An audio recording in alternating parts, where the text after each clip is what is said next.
Welcome to PrepsNet Coach Speak with Cold Springs Eagles head basketball coach Drew Adams.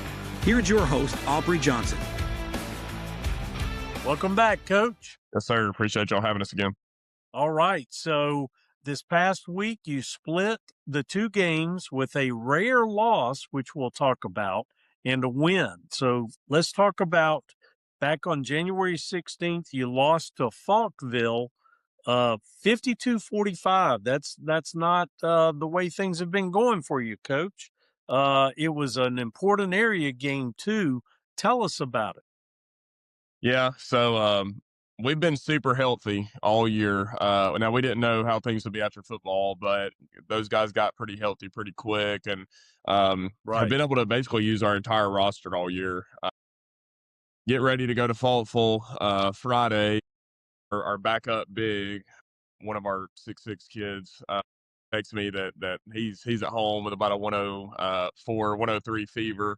Ouch. Tested positive for some different things, and so we knew we weren't going to have him, which was, I mean, we knew that we could be okay. Right. Gonna have some guys step up and play more minutes, and start the game, and really dominate the first half. We were up, I want to say 15, 16 at half, was in control. They score right out of the half. We come down, and our starting big rolls his ankle. No. So we go from really big to pretty small pretty quick. Yeah. And that is no excuse in terms of we still should have won the basketball game. I mean, we had a 14-point cushion when he went down. Right. But I'll give credit to Falkville. I don't know if them knowing that both bigs were out gave them more confidence, but their big played really well. They shot it a lot better in the second half, and they just slowly inched into, to getting it closer. And they ended up taking a lead about mid-fourth. We fought back. We got it down to 1 or 2 late, but could never tie it up or never regain a lead. So out of all the games to have something like that happen, that's not the one that we needed to happen, but it is what it is. So just gotta learn from it, gotta bounce back. And luckily, the kid that was sick, he's good to go. And the kid that got hurt, he's good to go as well now. So we're okay. Well, you turned it around on the 19th. You played Hamilton, and you beat them pretty badly, 64-37. What happened in that one?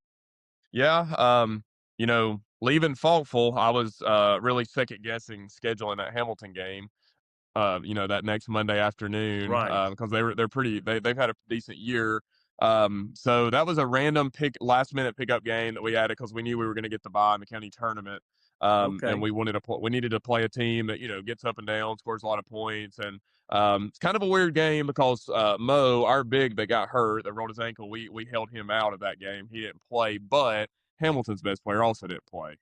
Their quarterback, their all-state quarterback, point guard, he had broke his nose the Thursday before, and he's out for a couple weeks. So we benefited from that, but we played really well. We shot it I think we were 62% from the field. We just played pretty good overall on both sides, and ended up being a game that was good for us. It was that we were able to bounce back pretty quick after that Falkville game. Okay, so then this week, you hear about this ice storm coming. Everything starts to change. Your schedule changed. You ended up playing Holly Pond last night instead of tomorrow, and you beat them. A little bit more of a defensive effort, Coach. It was 48-38. Tell us about that. Yeah, so we get done Monday playing, and so we're thinking, all right, we got 4 days. So we're going to take Tuesday off, or we're just going to shoot, maybe work out, and then practice Wednesday, Thursday to prep for Holly Pond. And basically get the email Tuesday morning that, no, you guys are playing tomorrow night. Kind of went into DEFCON 1 a little bit there, because they're not an easy team to prepare for. We just had to kind of scrap our plans, had a normal kind of traditional practice Tuesday, just kind of had to suck it up and prep and get ready to play. Right. They were in the same boat. They had a quick turnaround too. They were wanting more time to prepare as well. So a low scoring game, but I will say we kind of joked about it in the locker room afterwards. Their highest point total they've given up all year is 51. So, we held the ball a lot late. We didn't score much in the fourth, just to kind of ice the clock. 48 against Holly Pond's a pretty high number. Just the way that they play. Their first possession was about a minute and 20 seconds last night and ended with a made three. And we're thinking, good grief, are we going to have to win this game 18-14? Right. They're just they kind of suck you in to playing their style, and they're good at it. So anytime you can beat them's good. Anytime you can beat them double digits is really good because that's pretty rare. Okay, so that also changed the county championship game. That's now tomorrow. You play West Point. What do you Hmm. expect to see from the Warriors? They're pretty good. We were able to beat them in December, but it was at home. They had just lost a kid to injury, and they were really just kind of trying to figure out who they were going to be, kind of their identity and Right. everything. Um, that was a weird game. They led in the first half, and then we went on a crazy like 15 or 16-0 run in the third, which is not going to happen tomorrow night. Going on R- a run that crazy. Yeah. We obviously every time you play somebody multiple times, the game's different every time, and um, I really don't know how it's going to go. I feel like even though we're the one seed, I feel like a lot of people around the county would probably say they're favored. Hmm. But I mean, we really like our group, and our group has proven that that we're a pretty tough group, and that we handle. I hope that we handle big moments decently well, and so we're just looking forward to it. We're young; they're pretty senior heavy. We're a lot younger, and we're kind of taking the approach that, hey, we're playing with house money. Like, let's just go in, Right. turn loose, get after it, and see what happens. So if we play well, then we'll win the game, and if we don't, they're a good basketball team. They'll make us pay. But we're looking forward to getting the chance to get to play. All righty. So then you've got senior night on the 27th. That's coming up next Tuesday. And you're playing Cordova. You beat them just a couple of weeks ago, Coach. What do you expect to be different this time? Yeah. It was a close game at their place a couple weeks ago. We were Right. down at half and kind of had to gut one out. So you know, first of all, playing it at Cold Springs instead of Cordova, I hope is a pretty big difference. I would think. We got two seniors that we're going to get to honor that night, and we really appreciate all that those two seniors have done. So we hope that we can play hard and play well for those two guys. And you always want senior night to go well. Doesn't mean it always will. Hopefully we come out a little bit with a little more fire than we did the first time when we went to Cordova a couple weeks ago, and just play better just in terms of for 4 quarters. They're a team that we respect that almost got us at their place, so we'll definitely have to be ready to go. Okay. So, Coach, you're 23-2 to this point. Fantastic season. You've got, you're number one in Class A, 2A rather, and you have only 5 games left in this regular season. How do you expect to finish up?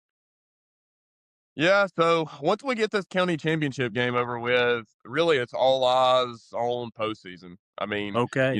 we do have 3 or 4 regular season games afterwards, but Right. at the end of the day, they don't mean anything other than can you get a little bit better instead of going backwards in those 3 or 4 games. So, we're gonna focus in obviously on West Point tomorrow night, but once that game gets over with, how can we be the best product of ourselves in February when we get into area play?